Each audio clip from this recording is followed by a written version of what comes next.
Welcome to Relationship Impact's webinar series, Great Leaders Build Great Leadership Teams.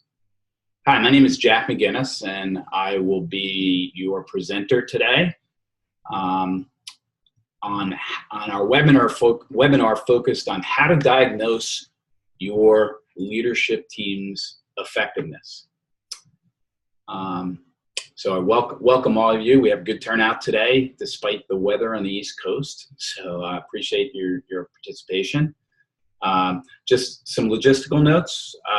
Today, during the course of the presentation, please don't feel free to ask questions using the question and answer bar up top. We will have a question and answer period at the end of the webinar. I'll stay on as long as you want to take your questions. So let's get into it. How to diagnose your leadership team's effectiveness. So why diagnose your leadership team to begin with?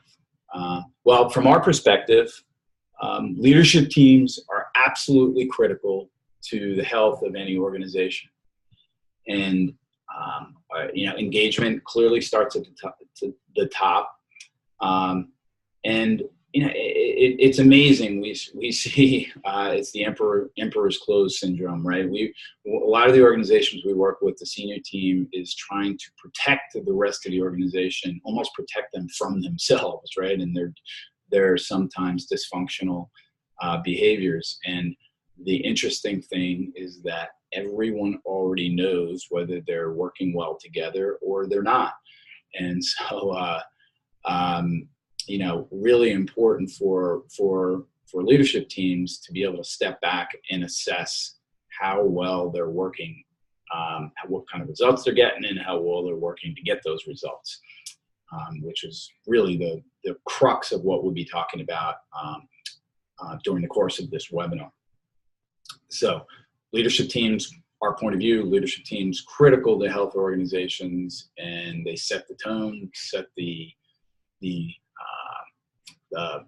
establish the culture in the organization.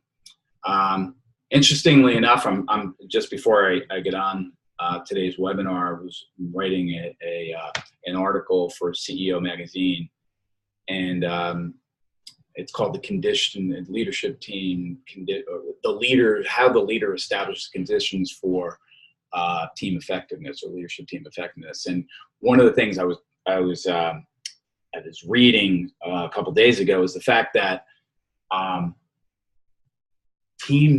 leadership teams don't necessarily spend the time they need or the nurturing they need to become effective teams. They are great at evaluating competitive conditions. They're great at evaluating organizational structure and organizational factors that will drive operational efficiency, those types of things. But they spend the time and the effort on those things, but they don't necessarily take the time to step back and focus on how to become a great leadership team. They assume that they've been part of teams. They assume that they've led teams before, and that this new collection or this group of people that they're involved with now that have some talent and experience behind them, and then all of a sudden they'll just turn into a great team. And our experience is that is more often than not the case. So in this research supports this from Team Coaching International, which we'll talk a little bit about that organization a little bit about later. But research suggests that less than 12% of teams rate themselves as high-performing, highly effectively. Teams are formed to address a particular problem, but little time is devoted to establish the necessary conditions for success. And I can't remember exactly where I got this quote from. However, it's a good one nonetheless. Nurturing is important. Great leadership teams never succeed by accident. Without nurturing, leadership teams can actually become organizational impediments. And we see this, unfortunately, carried out in time and time again. Leadership team, for example, that lacks clarity of purpose and direction other than operating as a collection of individual functional leaders can create unintentionally, often unintentionally, siloed behavior, because the leaders of those teams are most focused on, and rightfully so in many respects, focused on their functional performance, but not necessarily looking at that functional performance as it relates to the whole, in terms of the whole enterprise. In short, simpler way of putting that is that, most leadership team members, or all leadership team members, have two roles. They have their functional role, and they have their role in helping to lead the enterprise.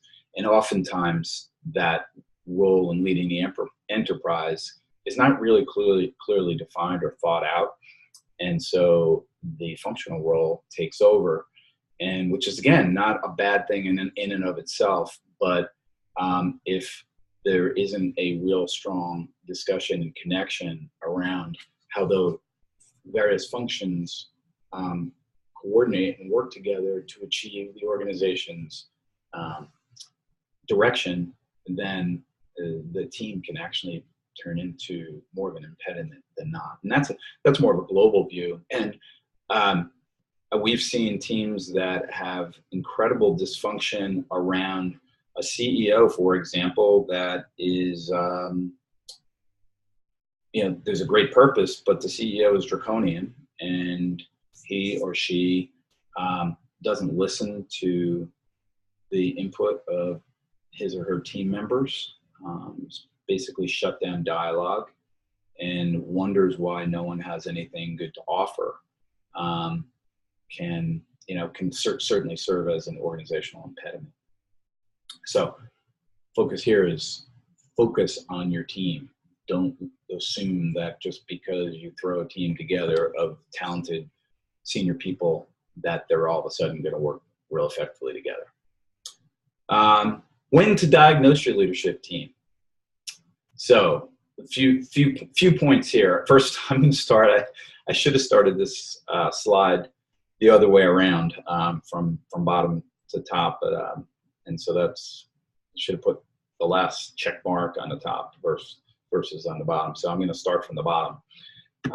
When the team seems to be out of alignment or begins to experience heightened dysfunction, and the operative word there is heightened dysfunction. There are no teams that are perfect. There are no teams that are in sync or working, on all cylinders 100% of the time.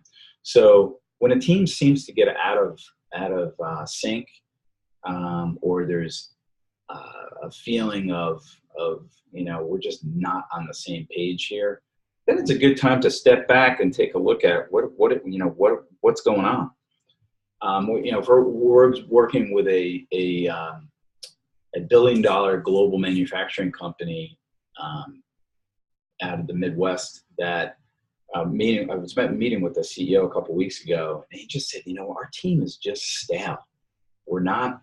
We're not doing awful, but for example, I walk by my conference room, and our corporate boardroom, or any of our conference rooms, and I will never see my team sitting together addressing,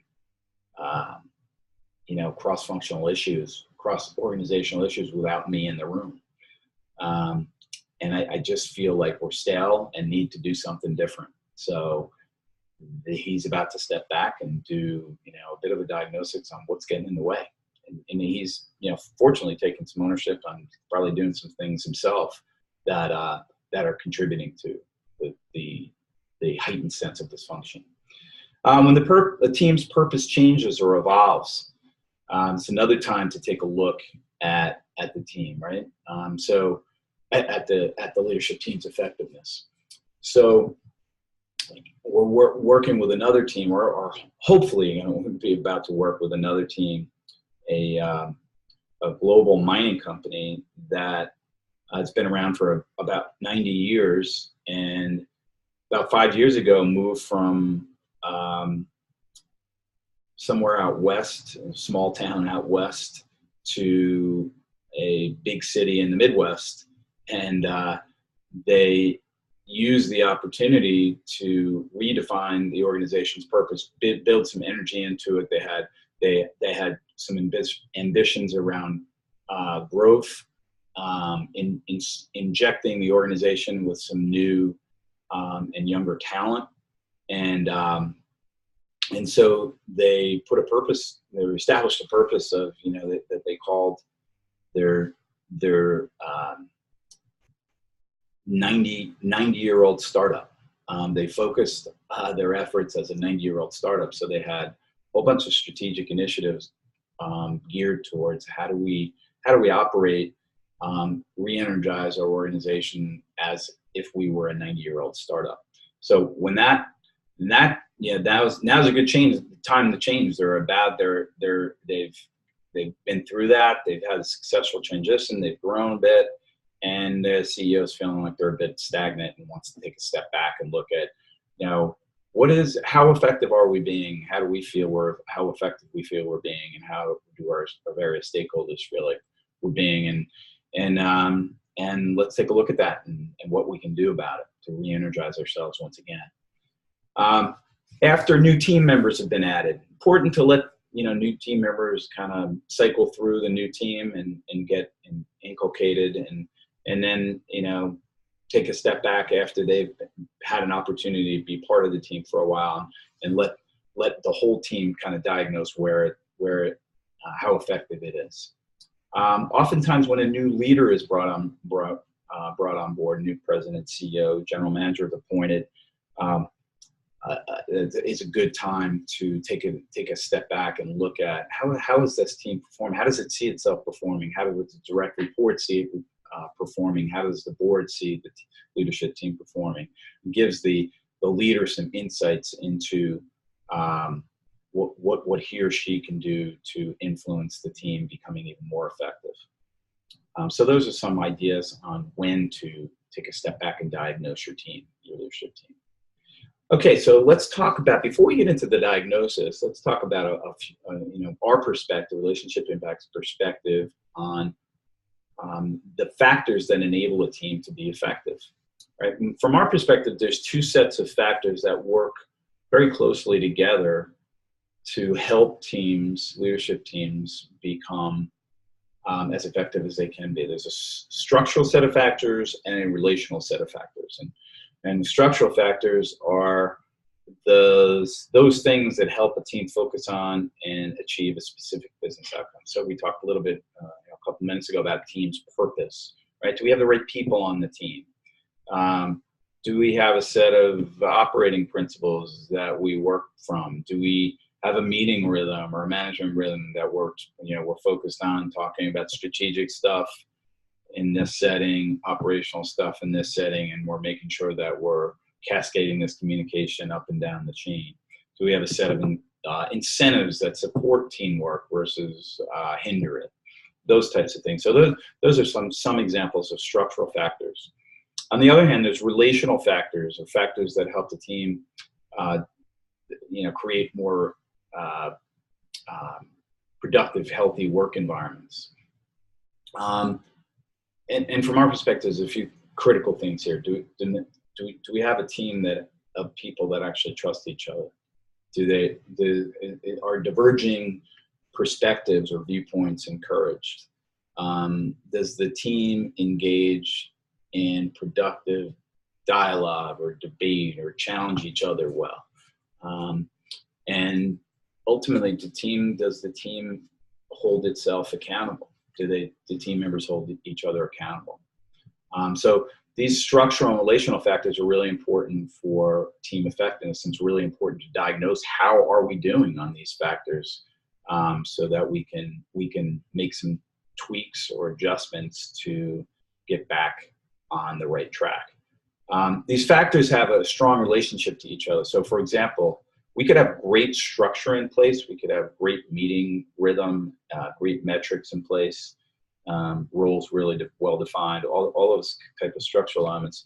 But we could have a bunch of fractured relationships on the team where folks really don't have each other's backs and aren't really trusting each other's intentions and motivations, and what we've seen there is that rate structure is, completely sub-optimized.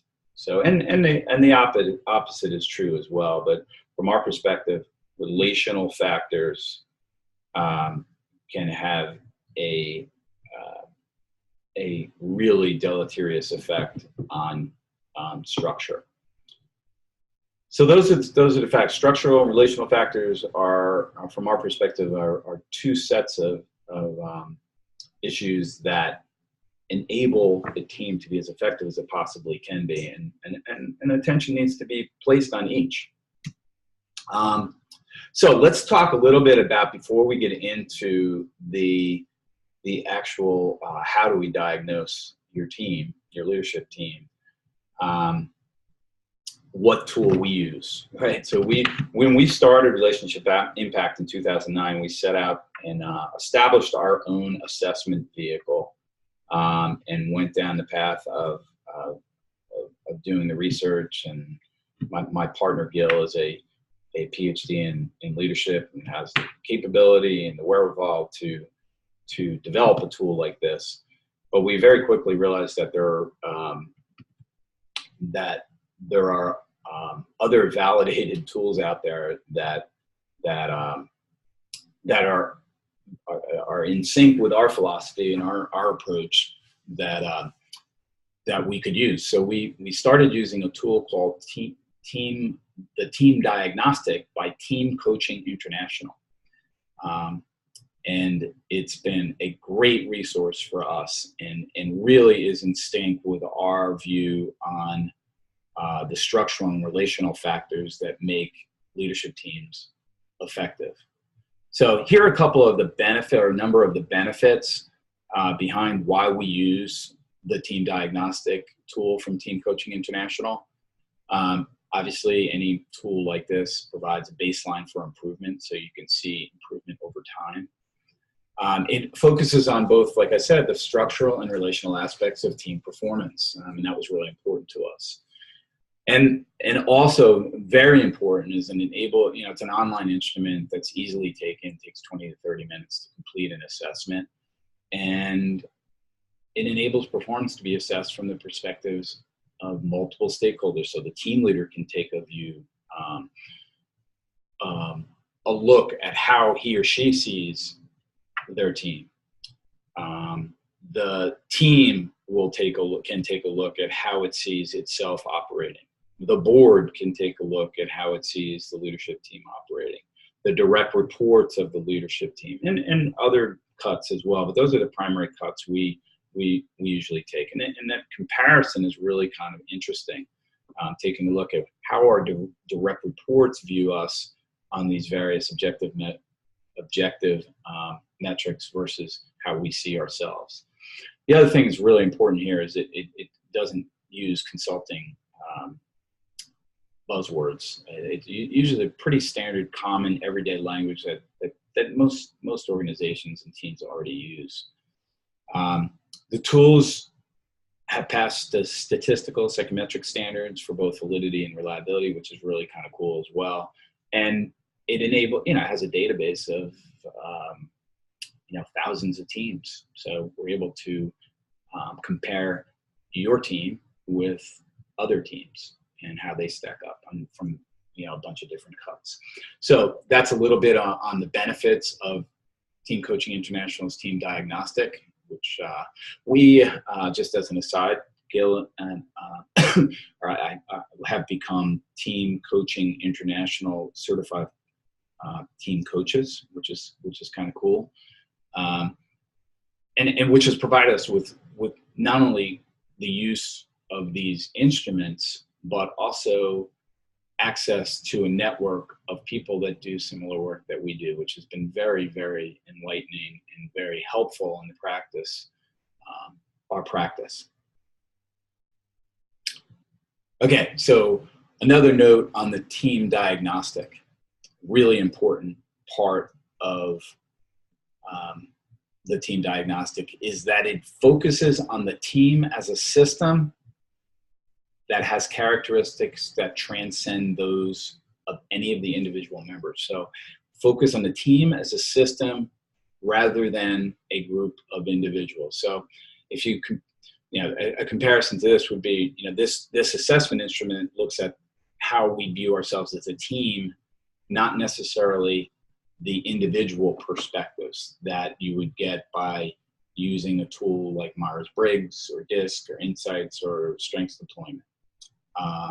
Those are important views from our perspective. We use those types of instruments as we move down and unpack and peel back the onion on what are some of the contributing factors to the team not working as effectively as it could be. The individual obviously plays a huge role here, but to start, we like to look at the team as a system, again, that has characteristics that transcends those of any individual members. And so the diagnostic assesses team performance from two perspectives: what results the team is achieving and how the team is achieving those results. And in our relationship impact parlance, that's the structural and relational factors.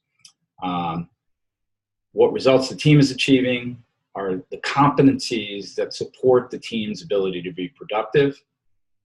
And how is the team achieving these results? The competencies that support an environment that supports effective collaboration or teamwork.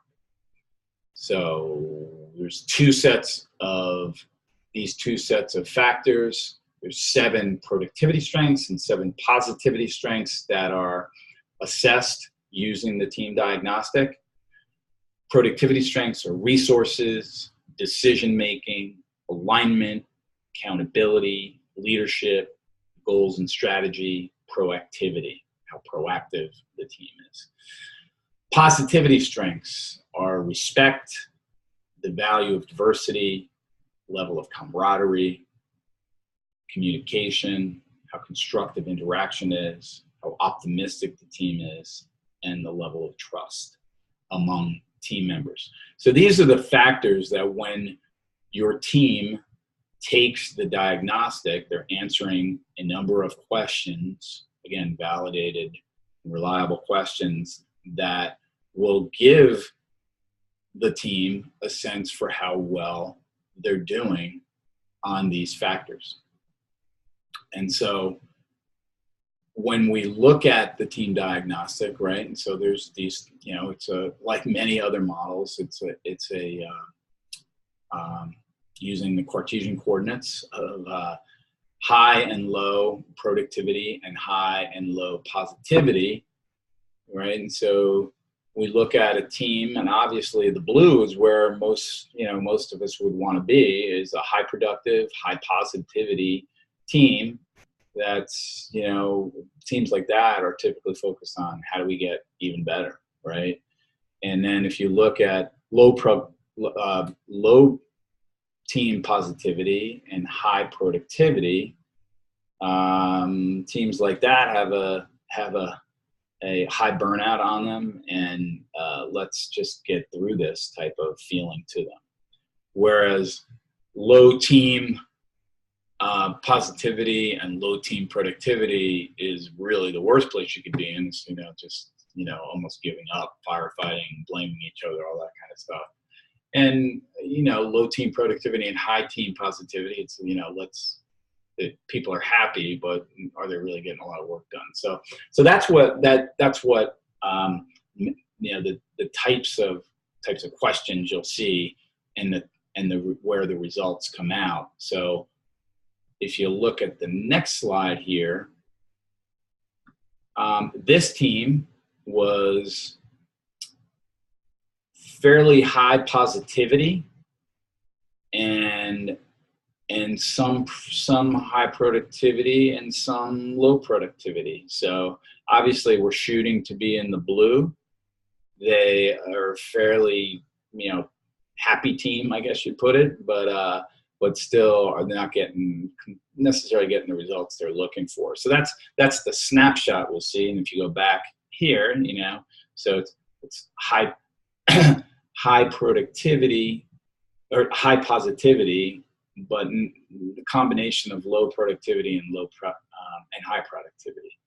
And so the cool thing about the tool is it's got a bunch of layers behind it. And so the first layer behind the quadrant is a spider diagram that gives you a sense for why we're in that box we're in on the left side of this diagram. So for example, if you look at, the highest scores here, this team scored itself high on team leadership, relatively high on team leadership, a 7, on respect, on accountability, right? But in terms of some of those structural factors, goals and strategies, it scored itself more on a lower scale of, a 6 or closer to a 5. So this just gives you a sense of, and then the next layer beyond this is it gives you some of the answers to the questions. Our team is good at decision making, for example, or our team is not, scored low on decision making. And then what we try to do is you look for common themes. So we have one of the lowest scores here is we have a low trust or a lower sense of trust. And so we'd look around and see, well, where else might we be low, right?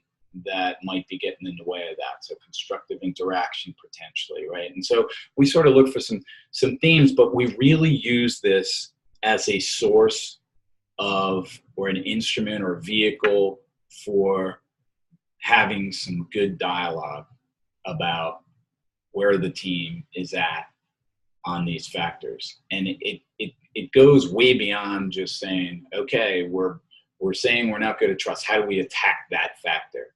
It's how do we look at this as a system of, measurement of fairly subjective issues in an objective way. And then we continue to peel back the onion. And the idea here is, you assess, okay, where are we at? And on the same slide, for example, or in the same 2 slides, if the board was evaluating us, or our direct reports were evaluating us, we could see where did they rate us compared to where we rated ourselves, and what's instructive about that.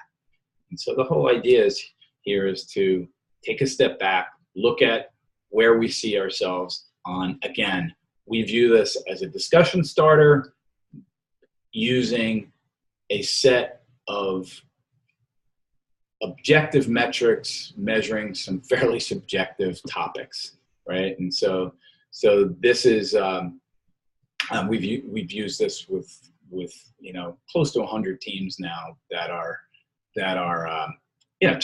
just interested in taking a step back and seeing how do we get ourselves to another level. Cool part about this is that we measure it in the beginning of an engagement, and then we come back 6 months to a year later and measure how well the team is doing and what level of improvement they've had on the work, the commitments they've made to each other to improve their teams. So that is our webinar on TCI's team, or Team Coaching International's team diagnostic, and our view on why taking a step back and looking at diagnosing your team is so important. All of you that have participated in today's webinar will have the opportunity to receive a complimentary leadership team assessment from your perspective as the leader of your team. So it's called the team leader view. Same question, same diagnostic, but just from the perspective as you as the leader, which is it's a very interesting perspective. And a follow-up conversation with a relationship impact consultant to help you make sense of the data. And so I will, in follow-up to today's webinar, I will send out a link to our website with the password for this complimentary assessment. So I hope you enjoyed today's webinar. I hope you will participate in future ones. We have been holding them monthly. and so we will likely have another one at the end of April, and I will be sure to invite you to that as well. So thanks again for participating, and if now I'll open it up for any questions or comments anyone has.